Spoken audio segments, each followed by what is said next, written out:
భద్రాద్రి కొత్తగూడెం జిల్లా జూలూరుపాడు మండల కేంద్రంలోని పలు గ్రామాల పంచాయతీలో గ్రామ సభలు నిర్వహించడానికి వచ్చిన అధికారులను మహిళలు నిలదీస్తున్నారు. పేదవారికి సంక్షేమ పథకాలు ఎందుకు వర్తించవని ప్రశ్నిస్తున్నారు.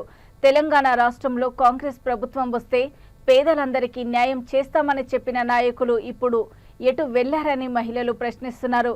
ప్రభుత్వం పేదలకు న్యాయం చేయాలని కోరుకుంటున్నారు.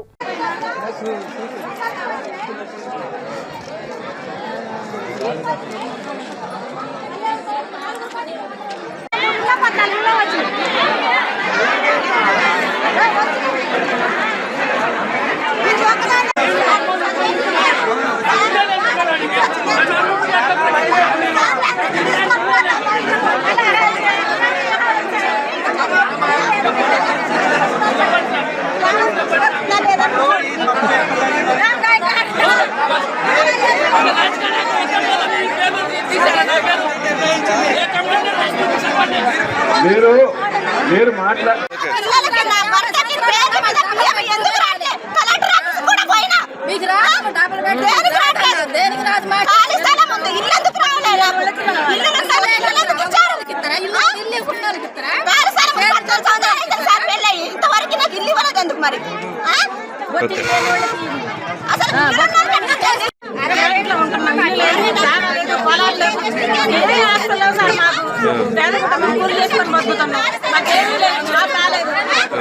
ఎవరైనా ఐటీ కడుతుంటే వాళ్ళు వస్తుంది, మరియు భూమాత నుంచి భూములు ఎవరైనా దానికి లింక్ చేస్తారు.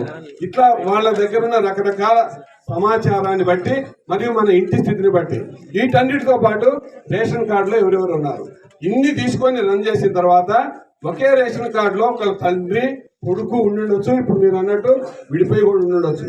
కానీ వాళ్ళు ఇప్పుడు తీసుకున్న ప్రామాణిక మట్టికి రేషన్ కార్డు, ఆ రేషన్ కార్డులో ఉన్న వ్యక్తికి ఇప్పుడు ఆల్రెడీ ఒక డాబా ఉంటే ఆ లెవెల్లో తీసేశారు.